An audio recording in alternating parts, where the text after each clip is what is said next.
There's no feeling more intense than starting over. If you deleted your homework the day before it was due, as I have, or if you left your wallet at home and you have to go back after spending an hour in the commute. If you won some money at the casino and then put all your winnings on red but it came up black. If you got your best shirt dry cleaned before a wedding and then immediately dropped food on it. If you won an argument with a friend and then later discovered that they just returned to their original view. Starting over is harder than starting up. If you're not ready for that, like if you've already had a bad day, then what you're about to go through might be too much. Feel free to go away and come back. I'll be here. Alright, thanks for coming with me on this trip. I'll understand if you have to take a break at any point. Just find a safe place to stop and quit the game. And don't worry, I'll save your progress, always, even your mistakes. This game is a homage to a free game that came out in 2002, titled Sexy Hiking. The author of that game was Jazzuo, a mysterious Czech designer who was known at the time as the father of B games. And B games are rough assemblages of found objects. Designers slap them together very quickly and freely, and they're often too rough and unfriendly to gain much of a following. They're built more for the joy of building them than as polished products. In a certain way, Sexy Hiking is the perfect embodiment of a B game. It's built almost entirely out of found and recycled parts, and it's one of the most unusual and unfriendly games of its time. In it, your task is simply to drag yourself up a mountain with a hammer. And that act of climbing, in the digital world or in real life, has certain essential properties that give the game its flavor. No amount of forward progress is guaranteed. Some cliffs are too sheer or too slippery. And the player is constantly, unremittingly in danger of falling and losing everything. Anyway, when you start Sexy Hiking, you're standing next to this dead tree that blocks the way to the entire rest of the game. It might take you an hour to get over that tree, and a lot of people never got past it. You prod and you poke at it, exploring the limits of your reach and your strength, trying to find a way up and over. And there's a sense of truth in that lack of compromise. Most obstacles in video game worlds are fake. You can be completely confident in your ability to get through them once you have the correct method or the correct equipment or just by spending enough time. In that sense, every pixelated obstacle in Sexy Hiking is real.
The obstacles in sexy hiking are unyielding, and that makes the game uniquely frustrating. But I'm not sure Jazzuo intended to make a frustrating game. The frustration is just essential to the act of climbing, and it's authentic to the process of building a game about climbing. A funny thing happened to me as I was building this mountain. I'd have an idea for a new obstacle, and I'd build it, test it, and it would usually turn out to be unreasonably hard.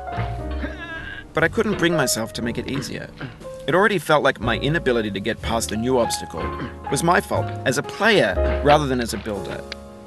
Imaginary mountains build themselves from our efforts to climb them, and it's our repeated attempts to reach the summit that turns those mountains into something real. When you're building a video game world, you're building with ideas, and that can be like working with quickset cement. You mold your ideas into a certain shape that can be played with, and in the process of playing with them, they begin to harden and set until they're immutable, like rock. And at that point, you can't change the world, not without breaking it into pieces and starting fresh with new ideas.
You've done this part before. You know it's possible. Just do what you did the first time.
Oh, you just lost a lot of progress.